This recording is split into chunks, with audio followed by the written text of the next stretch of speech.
Hey friends, I was recently in Russia and I got to attend a forum sponsored by the Valdy Discussion Club. That's a very important think tank in Russia, located in the city of Sochi, kind of in the mountainous areas. And at this event, I was able to hear from Jack Ma. Now, Jack Ma, who was one of the speakers at the event, he is the CEO of Alibaba, which is probably the biggest internet company in China. He's probably the richest man in China. And Jack Ma gave a presentation, and I was sitting there in the audience, and what struck me was how many Marxist or Marxian concepts were in Jack Ma's presentation. And I kind of smiled because I realized, a lot of people, they don't understand what Karl Marx was all about. They don't understand Marxism. A lot of people have this kind of caricature of Marxism. They think, hey, Karl Marx said, all the people should get together and have a violent revolution and impose utopia on the world and try to create utopia. That's not really what Karl Marx was about. That's not really what Marxism is. But if you listen to Jack Ma explains some concepts that are very key and can be found in Karl Marx's writings. So let's take a listen to some of the comments that Jack Ma made at the Valdy Discussion Club, and then I'll explain to you how these are understandings that you can really get from Karl Marx. There's a real Marxist influence on Jack Ma. Take a listen. Where other people worry, we try to figure out the way how to solve the worries. Today, many things have changed, but people still worry about the internet. They even worry more. And it reminds me the early days, people worry about the cars. When automobile was designed, people worry more about the car accidents rather than the great things that a car would bring to the human lives. And I noticed that people worry about data. People worry about privacy. People worry about security. And I think the most things we should worry about is the worry itself. A lot of countries, because of worry, they lose a lot of things. European today, we don't see a lot of big internet companies. One of the reasons they worry too much, I think. And the worry will stop us from being more creative. Right, so Jack Ma is basically saying we shouldn't be afraid of technology. At one point, when capitalism was beginning to develop, there was a group of people called the Luddites, and they went around, burning looms because they saw that the looms were, eliminating jobs, and, this new social order of capitalism and factories and production was the problem, and they just wanted to hold back history. They were the Luddites, and a lot of times people will say that technology itself is the problem. Well, Karl Marx, as he saw capitalism emerging from feudalism, said, technology is not the problem. The problem is how technology is organized and how production is being set up. And there was this understanding that human beings, what separates them from animals is actually their ability to create technology, and that human beings are constantly marching forward. There is human progress. That is a key Marxist concept. So when Jack Ma is telling people not to be afraid of the internet, he's articulating a concept that was very key in Karl Marx's teachings. Now, let's listen to another part of what Jack Ma says. IT technology will kill a lot of jobs, but most of these jobs are stupid jobs. Those jobs are not supposed done by computers, are not supposed done by human beings. Past 100 years, we make people like a machine. Now we are making machine like a people. And we are doing the other side. But the right way to do it is the next, I think, 10, 20 years. We'll make machine like a machine and people like a people. Machine will never be able to conquer human beings.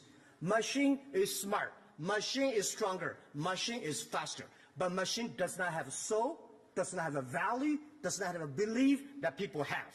So we should not make machine think like human beings. We should make machine learn like human beings. So this is what we believe. And we think in the future there will be no made in China, no made in America, no made in Russia. It's going to be made in internet. Whether you like it or don't like it, the technology revolution is coming. Nobody can stop it. But the way we teach our kids, the curriculums we teach our kids, the subjects we teach our kids, will stop our kids from getting jobs. Because one thing for sure, computer is going to be much smarter than human beings. If we keep on teaching our kids the way we're creative, we should teach our kids to be more innovative. We should teach our kids to be more constructive. Pointing to another Marxist concept. Karl Marx in his writings talks about how under capitalism, human beings are basically reduced to being what he calls the appendages of machines. Essentially, the capitalists are trying to churn out as many products as they can so they can make products, and they want to hire as few people as possible, and they want to eliminate jobs, and they want to reduce human beings to just kind of cogs in a machine, and hire as few of them as they can, so to produce as much efficiency as they can, pay as low wages, make the workers that they do have as replaceable as possible, and that this really affects people's lives. Human beings are kind of reduced to being cogs in a machine and taught not to use their brains and taught to be obedient, and that this is kind of what has happened, that workers, the working class workers, they've kind of stripped away of their creativity and their individuality and kind of reduced to being cogs in an industrial machine that the capitalist is always trying to make more efficient and trying to kind of eliminate their humanity, eliminate their need, and make them easily as replaceable, pay them as little as they possibly can get away with. This experience, the alienation of labor from production, this is a key Marxist concept that Jack Ma is hinting at and talking about how artificial intelligence is taking it to a whole new level. And basically what he's calling the stupid jobs are being eliminated, and that the only thing human beings have left is their intelligence. Now, I wanted to go on because, one of the other great thinkers that is associated with the Marxist movement is Lenin. And if you listen to this selection from Jack Ma's remarks, you can also hear a Leninist concept or a Marxist-Leninist concept being articulated. So, about globalization, I think globalization has nothing wrong. But globalization today is not perfect. It's only a baby. 1,000 years ago, the global trade is determined by few kings and queens. Last 30, 40 years, the globalization is benefit only 60,000 big companies. 20% of the countries succeed. 80% of the time 80% of the countries don't have chance. IT is 20/80, but the DT is 80/20. We have to care for those 80% of the countries, developing countries, young people.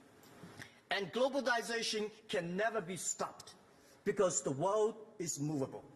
And the other thing is that we can never and we should never stop trade. When trade stops, world starts. So I think the very important thing is the world should not only need a G20, we need a G200. The world should not only have a B20, we should have a B200. And the world and trade, of course, the trade formality, the way we do trade is going to be totally different. And I always say that the DT time, the world will be different. We can make the world more fair. We will make the technology to empower more young people.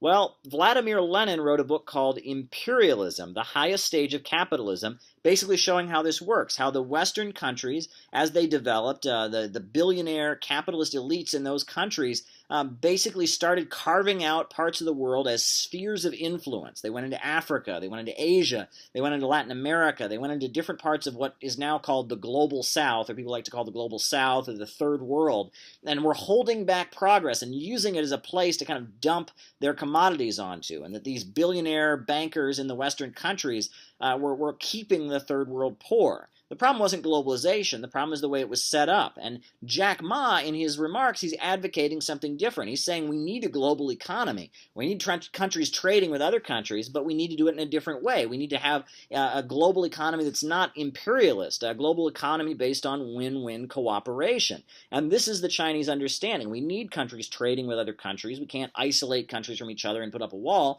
but it needs to be fair trade. It needs to be win-win cooperation.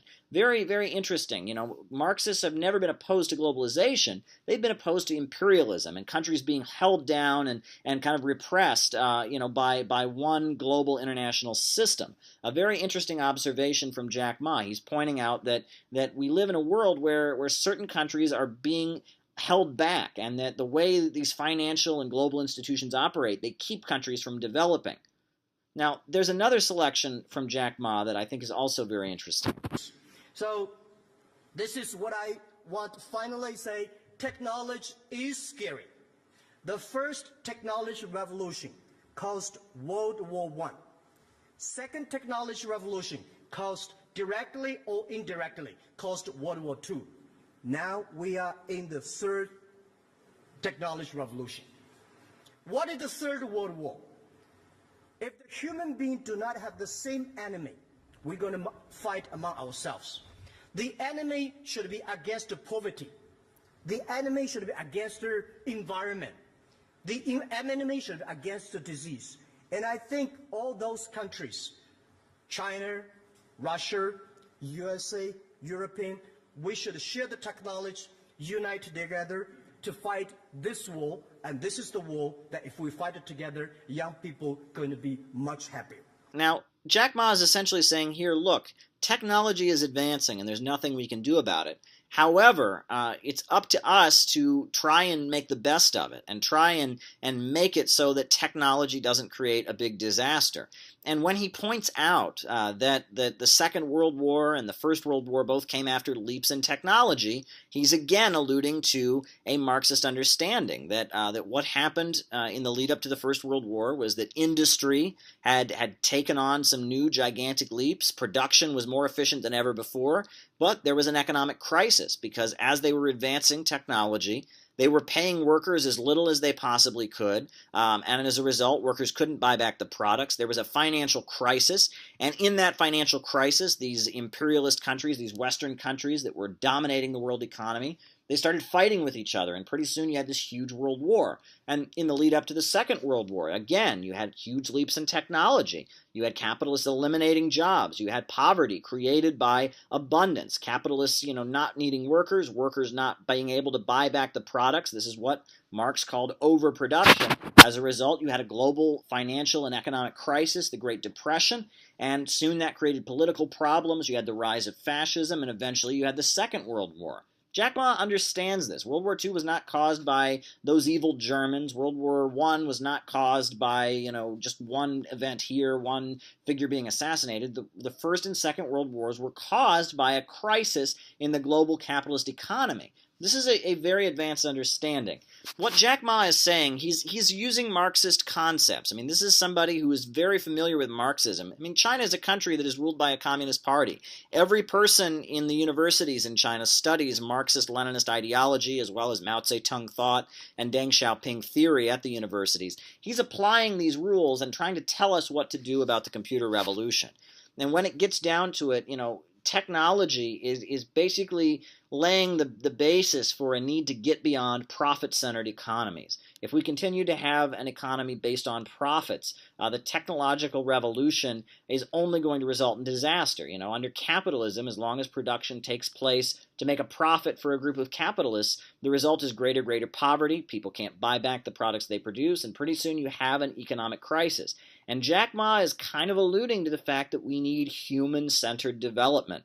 We need economies that are set up to serve the people and serve society at large, not profits. So yes, Jack Ma may be a billionaire. Jack Ma may be the owner of a private company, but he has an understanding of how capitalism works. This is somebody who's studied Marxism, and he's warning us. He's applying the Marxist understanding of history to what's going on in the world today with the computer revolution, and warning us about some of the dangers that are on the horizon.